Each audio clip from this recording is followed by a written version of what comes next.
How did we get here? I mean that sincerely, not as a rhetorical question, not as some grandiose way to open the villain's final act. I'm asking you, whoever remains, if anyone's watching, to think. Look at it all.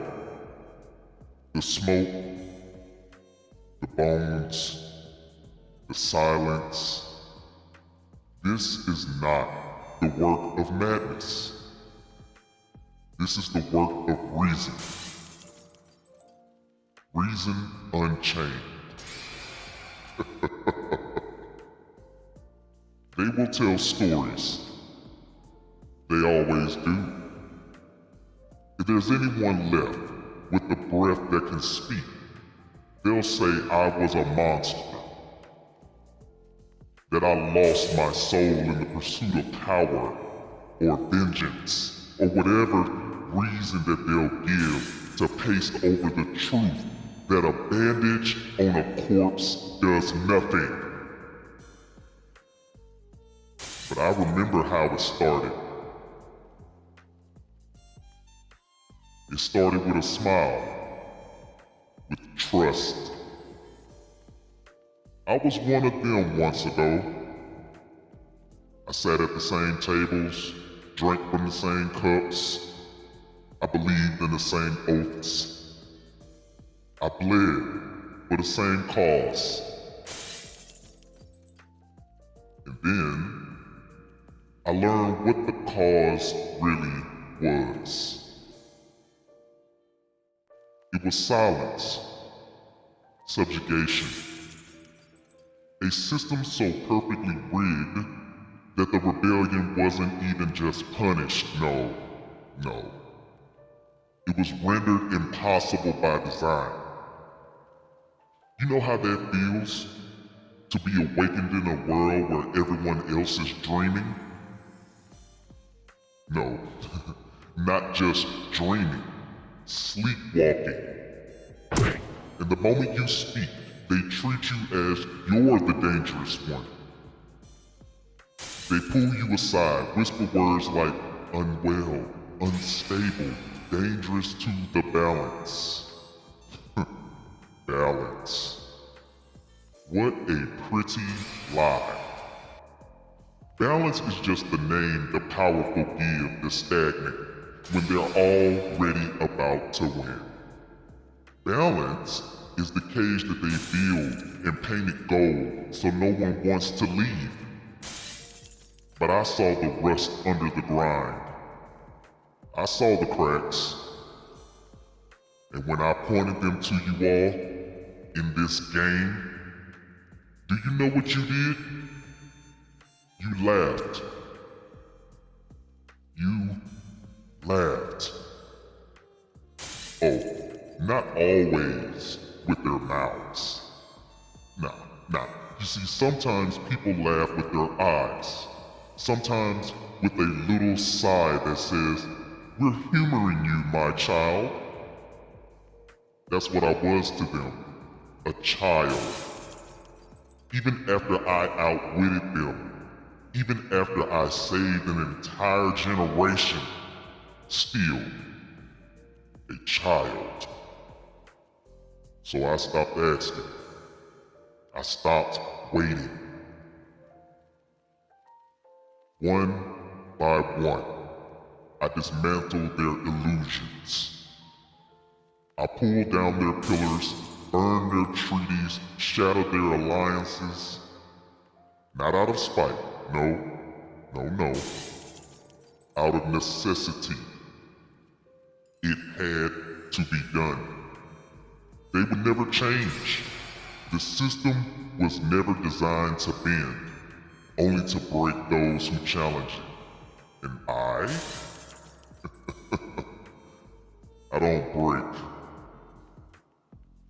I remember when I took down the Emperor. Do you?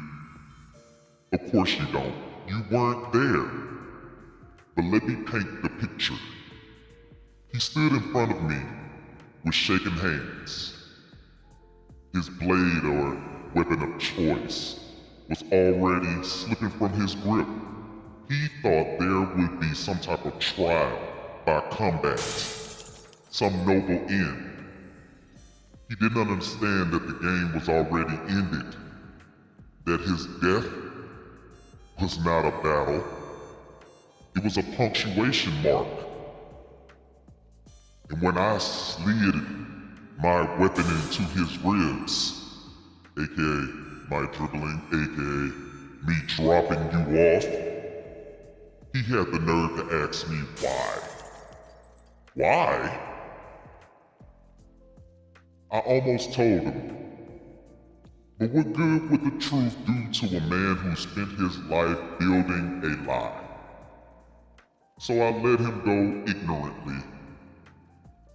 I let him waste away to be ignorant. To be completely honest with you, it was a mercy. You still want to know how we got here. Fine, here it is.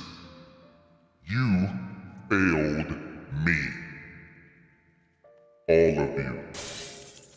Every whisper you said, just be patient.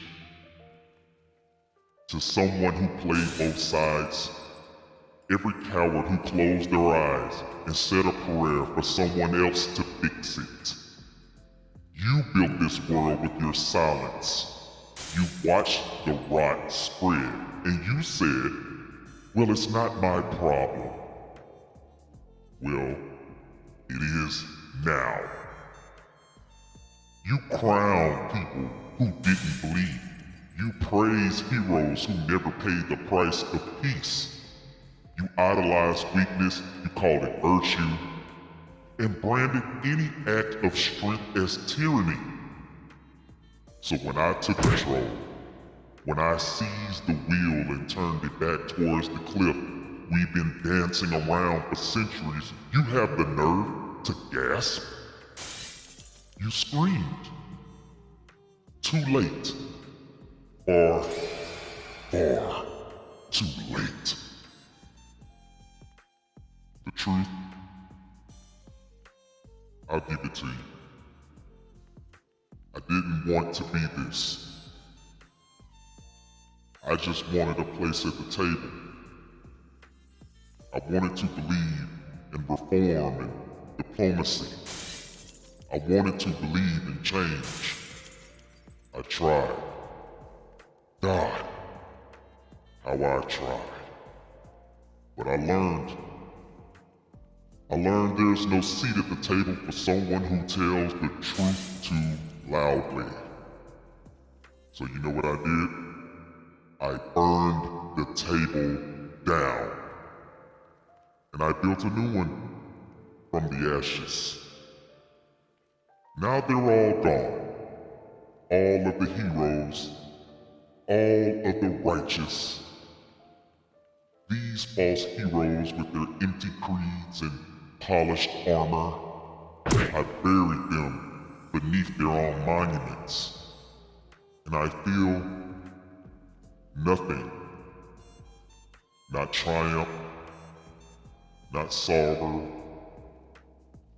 just inevitability. Was it worth it? Another good question. Here's my answer. It had to be done. Because you don't fix a corrupt game or a corrupt world with hope. You fix it with fire. Hope is a song that you hum while the walls collapse. Fire? Fire remains. So now I ask you, one final time, how did we get here? Well, it's because you wouldn't listen. Because you refused to see. Because every time someone screamed from the margins, you turned the volume down and turned the other page. You gave me no other path. So don't ask me to be sorry. Don't ask me to mourn what has to be destroyed. Ask yourselves why you let it come to this. A new world waits to be shaped. And